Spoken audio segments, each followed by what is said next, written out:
ओम शांति। आज गणेश चतुर्थी की सभी को बहुत बहुत हार्दिक शुभकामनाएं। मुबारक हो, बधाइयां। आज सारे भारत भर में गणेश उत्सव बड़े धूमधाम से हर्षोल्लास के साथ मनाया जाता है।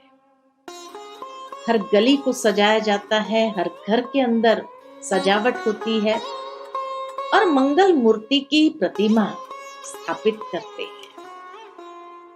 इतना ही नहीं, लेकिन सारे विश्व भर में जहां जहां भारतवासी है, बड़े हर्षोल्लास के साथ इस त्योहार को मनाते हैं।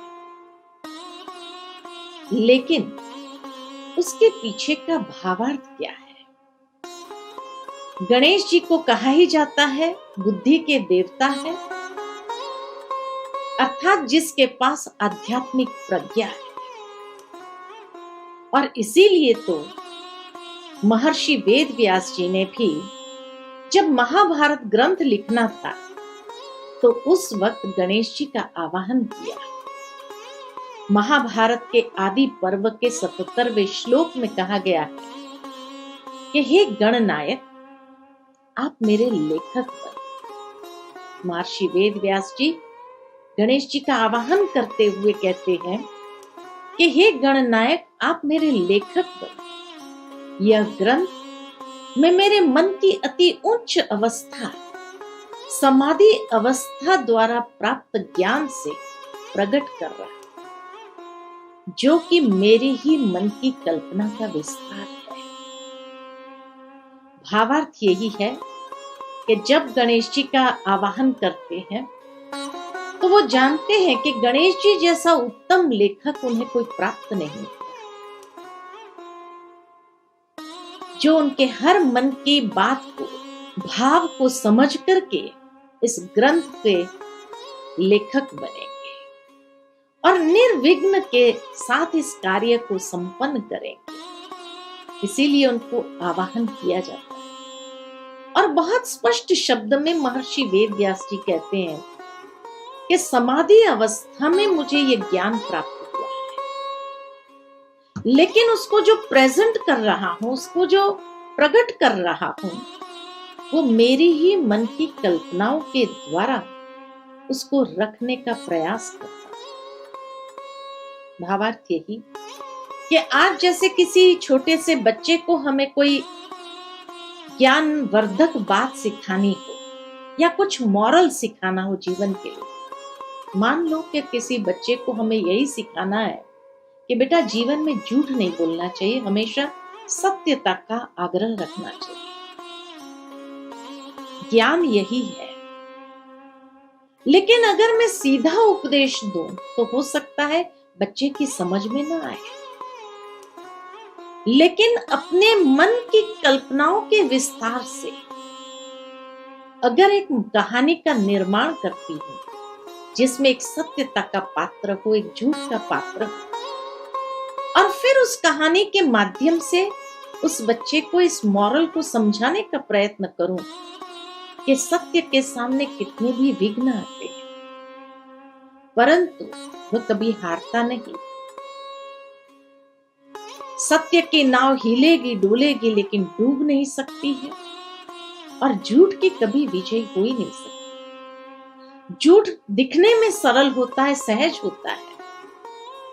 सत्य में बहुत सारे विघ्न नजर आते हैं, लेकिन आखिर विजय सत्य की ही होती है। झूठ की कभी विजय नहीं हो सकती।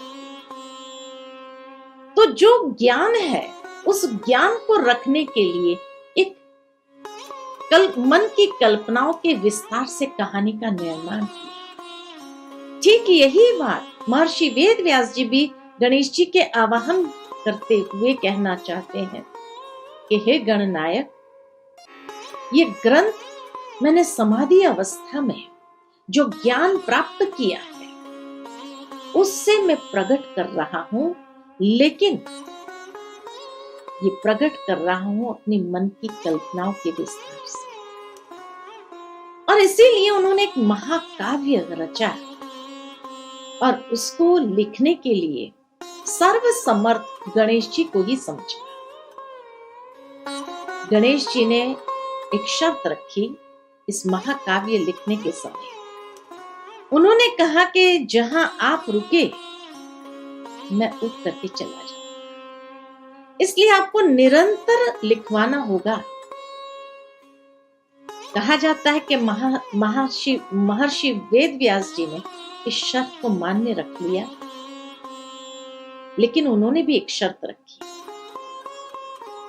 कि ये समाधि अवस्था से प्राप्त हुआ ज्ञान है और इसलिए मेरी हर बात को आप समझ करके लिखेंगे, बिना समझ कर नहीं लिखेंगे। गणेश जी ने भी उस शर्त को मान्य रख लिया और कहा जाता है कि गणेश जी जब लिखने बैठे तो प्रथम श्लोक गीता का जब आया कि धृतराष्ट्र संजय से पूछते हैं कि हे संजय, कुरुक्षेत्र के मैदान में अर्थात धर्म क्षेत्र कुरुक्षेत्र के मैदान में पांडु पुत्र और मेरे पुत्र के बीच में क्या हो रहा है, उसका विस्तृत वर्णन करके मुझे सुना। तब गणेश जी ये सोचने पर रुक गए कि सीधा कहते थे कुरुक्षेत्र में क्या हो रहा है, कुरुक्षेत्र को ये विशेषण क्यों जोड़ा गया, इसको धर्म क्षेत्र क्यों कहा गया। और फिर आज से 5000 साल पूर्व जहां एक परिवार की वसुदेव कुटुंबकम की भावना होती थी, वहां उस समय धृतराष्ट्र कहते हैं कि पांडु पुत्र और मेरे पुत्र के बीच में क्या हो रहा है, एक ही परिवार के सदस्य, उसके बाद भी मेरा और पांडु पुत्र अर्थात मेरे और तेरे की भावना कहां से आई। कहा जाता है इस बात को समझने के लिए, सोचने के लिए गणेश जी भी मजबूर हो गए, रुकना पड़ा और रुक करके उस बात को समझ करके कि कलयुग के अंतिम समय में घर घर के अंदर एक ही परिवार के अंदर ये भावना पनपने लगेगी, जहां तेरे और मेरे का भाव होगा, जहां धर्म और कर्म दोनों को अलग अलग स्थान दिया जाएगा, दोनों को एक साथ समावेश नहीं किया जाएगा कि हर कर्म के अंदर श्रेष्ठ धारणाएं हो या हर श्रेष्ठ धारणा के अंदर श्रेष्ठ कर्म समाया हुआ हो। तो जहां धर्म क्षेत्र कुरुक्षेत्र, कर्म क्षेत्र व्यक्ति का अलग हो जाएगा, धर्म क्षेत्र व्यक्ति का अलग हो जाएगा और तेरे मेरे की भावना में आने के कारण ही अनेक प्रकार के संघर्ष उत्पन्न होंगे। इस बात को जब उन्होंने समझा कि यही तो हर विघ्नों की जड़ है, हर विघ्न का कारण है, और तब उन्होंने बहुत बखूबी से श्रीमद् भगवत गीता को सुना भी, समझा भी और लिखा भी। इसीलिए उनको मंगल मूर्ति के साथ साथ विघ्नहर्ता भी कहा जाता है। जब भी कोई शुभ कार्य करना होता है तो यही कहा जाता है कि श्री गणेश करते हैं। अब शुभ कार्य के लिए श्री गणेश क्यों कहा जाता है? इसीलिए कहा जाता है क्योंकि हर कोई इंसान यही चाहना रखते हैं कि ये शुभ कार्य करते समय कोई भी विघ्न नहीं आना चाहिए और निर्विघ्न ये कार्य संपन्न होना चाहिए। इसीलिए श्री गणेश जी का आवाहन करते हुए, गणेश जी को याद करते हुए उस शुभ कार्य को आरंभ करते हैं। लेकिन सोचने की बात तो ये है कि श्री गणेश करते हैं और वहां पर स्वास्तिका निकालते हैं। अब गणेश जी का और स्वास्तिका का भी क्या संबंध है? स्वास्तिका को कहा जाता है सुअस्ति। संस्कृत के सुअस्ति शब्द से ये प्रकट हुआ है। सु यानी शुभ, अस्ति यानी जो है, जो सदा ही शुभ है। अर्थात कोई भी कार्य करते हुए जब हम अपनी मनसा को श्रेष्ठ रखते हैं, विचारों को श्रेष्ठ रखते हैं, हम अपनी मनोवृत्ति को सकारात्मक रखते हैं, तो जहां सकारात्मक मनोवृत्ति और श्रेष्ठ विचारों के साथ, शुभ विचारों के साथ कोई भी कार्य आरंभ करेंगे तो वह निर्विघ्न ही रहेगा। इसीलिए तो गीता के सार में भगवान अर्जुन से कहते हैं कि हे अर्जुन, जो हुआ वो भी अच्छा, जो हो रहा है वो भी अच्छा, और जो होने वाला है वो भी बहुत अच्छा। अर्थात तीनों ही काल, भूत, वर्तमान और भविष्य, तीनों ही काल शुभ होगा अगर मन के अंदर श्रेष्ठ विचार होंगे और सकारात्मक मनोवृत्ति के साथ उस कार्य को करेंगे, तो तीनों ही काल, आरंभ, मध्य और अंत सदा शुभ रहेंगे।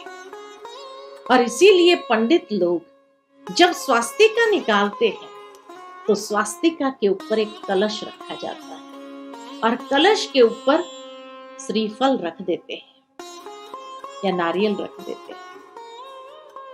भावार्थ यही है कि जब हम कोई भी शुभ कार्य करें तो आध्यात्मिक प्रज्ञा के साथ आरंभ करें।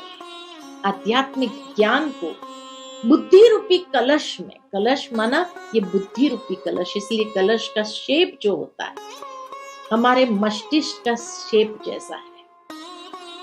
अर्थात कि जैसे गणेश जी का सर बड़ा दिखाते हैं, भावार्थ यही कि आध्यात्मिक प्रज्ञा के साथ कोई भी शुभ कार्य को आरंभ करो।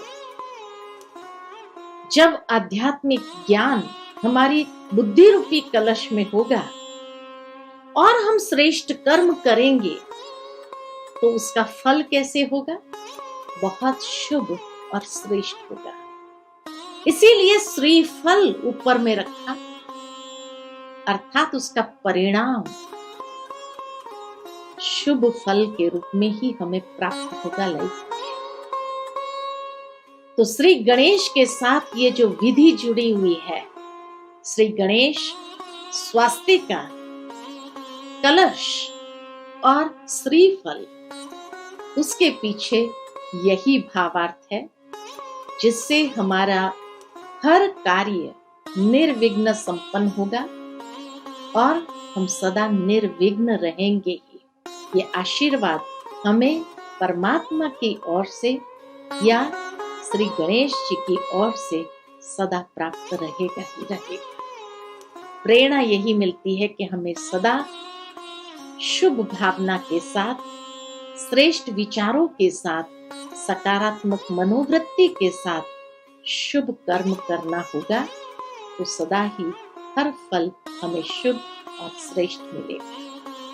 तो आज गणेश जी के विशेष ये उत्सव में हम सभी यही प्रेरणा प्राप्त करेंगे कि शुभ कार्य करने के लिए सदा आध्यात्मिक प्रज्ञा को साथ लेकर के चले, उसी को जीवन का एक हिस्सा बना दे और ज्ञान का प्रैक्टिकल एप्लीकेशन जब हमारे जीवन के हर कर्म में होगा तो सदा हम निर्विघ्न बने रहेंगे। और यही आशीर्वाद के साथ, यही शुभ भावना, शुभ कामना के साथ आज पुनः गणेश जी की चतुर्थी के सबको बहुत बहुत मुबारक हो, मुबारक हो, मुबारक हो। ओम शांति।